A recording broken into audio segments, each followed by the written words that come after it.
میرے عزیزو، خواب جو ہے اس کے بارے میں حدیث پاک میں بھی ہے، مومن کا دیکھا ہوا خواب اکثر سچ ہوا کرتا ہے، بلکہ فرمایا گیا نبوت کا 46واں حصہ ہے۔ مطلب یہ ہے کہ سچائی ہوا کرتی ہے، اور اللہ تبارک و تعالیٰ جب اپنے مومن بندوں کو کسی بات سے الرٹ کرنا چاہتا ہے تو خوابوں کے ذریعے سے انہیں پیغام دیتا ہے۔ لیکن خوابوں کی تعبیر جاننا یہ ہر کس و ناقص کا کام نہیں ہے۔ ایرے غیرے نتھو کھیرے خوابوں کی تعبیر نہیں بتا سکتے۔ خوابوں کی تعبیر ایک علم ہے باضابطہ، اس کے لیے بہت ساری چیزوں کا جاننا ضروری ہے، اور خواب دیکھے ہو تو ہر کسی سے بیان بھی مت کرو۔ فرمایا گیا کہ اس سے بیان کرو جو خوابوں کی تعبیر کا علم رکھتا ہے، عالم دین ہے یا عالم باعمل ہے، اس کے پاس تم اپنے خواب بیان کر سکتے ہو۔ ہر ایک کے سامنے خواب بیان کرنا بھی نہیں چاہیے، مومنوں کو یہ کہا گیا ہے۔ یہاں بیچ میں رک کر کے میں اتنی بات کہہ دوں، یہ ضروری نہیں کہ جو کچھ بھی دیکھا جائے وہی چیز نظر آئے، ہر چیز کا کچھ الگ الگ معنی ہوتا ہے۔ حضرت محمد بن سیرین رضی اللہ تعالیٰ مشہور تابعی ہیں، خوابوں کی تعبیر کے امام ہیں۔ آپ سے پوچھا گیا خواب میں اذان دیتے ہوئے دیکھے تو کیا ہے؟ اذان دیتے ہوئے اگر دیکھا تو اس کی تعبیر کیا ہوگی، اس کا معنی کیا ہو سکتا ہے؟ توجہ چاہتا ہوں میں، صرف جھٹ سے ایسے ہی تعبیر نہیں بتا دی جائے گی کہ اذان دیتے ہوئے دیکھے، ہاں اس کا معنی یہ ہے۔ پہلے یہ دیکھا جائے گا کہ دیکھنے والا کون ہے۔ خواب دیکھنے والے کے اوپر ڈیپینڈ کرتا ہے، دیکھنے والا کیسا ہے۔ تو دو تعبیریں آتی ہیں اس کی۔ اگر دیکھنے والا شریف آدمی ہے، نیک آدمی ہے، تو اس کا مطلب یہ ہے کہ عنقریب وہ حج پر جائے گا۔ اذان دیتے ہوئے دیکھا یا سنا، اور وہ بھی قرآن کی آیت سے انہوں نے ثابت کیا، وَأَذِّن فِي النَّاسِ بِالْحَجِّ۔ اذان دیتے ہوئے اگر نیک آدمی نے دیکھا، پابند صوم و صلاۃ ہے، تو اس کا معنی ہے کہ وہ حج پر جائے گا۔ اور اگر فاسق و فاجر ہے، بے عمل ہے، اس نے دیکھا اذان دیتے ہوئے، تو اس کا معنی یہ ہے کہ عنقریب وہ چوری میں پکڑا جائے گا۔ زمین آسمان کا فرق ہے تعبیروں میں، ایک ہی اذان ہے، دیکھنے والے کے اوپر ڈیپینڈ کرتا ہے۔ ایک حج پہ جا رہا ہے اور ایک جیل جا رہا ہے، چوری میں پکڑا جائے گا۔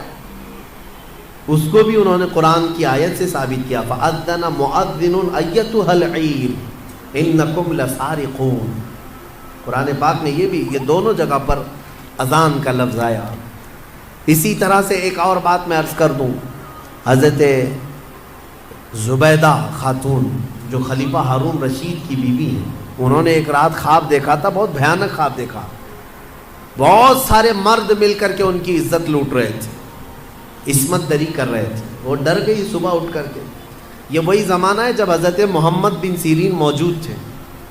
زبیدہ خاتون نے اپنی ایک خادمہ کو بلایا اور کہا حضرت محمد بن سیرین کے پاس جا، ایک خواب کی تعبیر پوچھ کر کیا، لیکن یہ کہنا کہ تو نے دیکھا خواب۔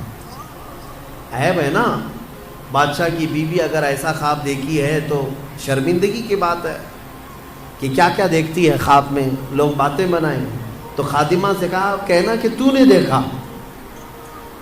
وہ گئی خادمہ اور جا کر کے حضرت محمد بن سیرین سے کہتی ہے کہ حضور کل رات میں نے ایک بھیانک خواب دیکھا ہے۔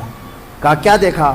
کہا بہت سارے مرد مل کر میری عزت لوٹ رہے تھے، عصمت دری کر رہے تھے۔ تو حضرت محمد بن سیرین نے خواب پورا سننے کے بعد پوچھا تو کیا کرتی ہے؟ تو کیا کرتی ہے؟ تو اس نے کہا میں کنیز ہوں، دربار کی کنیز ہوں، خادمہ ہوں۔ حضرت محمد بن سیرین ہنسنے لگے، کہا تیری حیثیت ہی نہیں، تو یہ خواب دیکھ ہی نہیں سکتی، تو نے نہیں دیکھا یہ خواب، جھوٹ بول رہی ہے، جھوٹ بول رہی ہے۔ اس نے کہا آپ کو اس سے کیا مطلب؟ کہا بتا صحیح کس نے دیکھا، میں تعبیر بتا دوں۔ اس خادمہ نے کہا آپ نے تو پکڑ لیا ہے، یہ میری ملکہ زبیدہ خاتون نے دیکھا۔ تو حضرت محمد بن سیرین نے کہا ٹھیک ہے جاؤ اپنی ملکہ اپنی زبیدہ سے یہ بشارت دے دینا کہ اس خواب کی تعبیر کوئی گھناؤنی نہیں ہے، عنقریب وہ ایک ایسا کام کرے گی جس سے پوری امت فائدہ اٹھائے گی، نیک کام کرے گی۔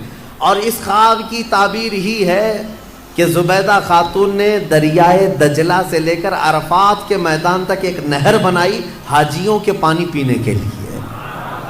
ہاں، ایک نہر زبیدہ خاتون نے اپنے پیسوں سے بنوائی تھی۔ حاجی عرفات کے میدان میں بڑے پیاسے ہوتے تھے، وہاں پانی کا انتظام نہیں، تو اس نے پانی کا انتظام کروایا، اور وہ نہر زبیدہ کی باقیات اور آثار آج بھی موجود ہیں مکہ میں، آج بھی ہیں۔ اور جانتے ہیں اس نہر سے 1200 سال تک حاجی پانی پیا کرتے تھے۔ تو ایک امت، بہت بڑی امت نے نفع اٹھایا۔ تو خواب کا مطلب یہ نہیں ہے کہ جو دیکھا وہی ہو جائے گا۔ کبھی کبھار موت کی تعبیر زندگی سے ہے، کسی کے انتقال کی تعبیر اس کی زندگی سے کی جاتی ہے۔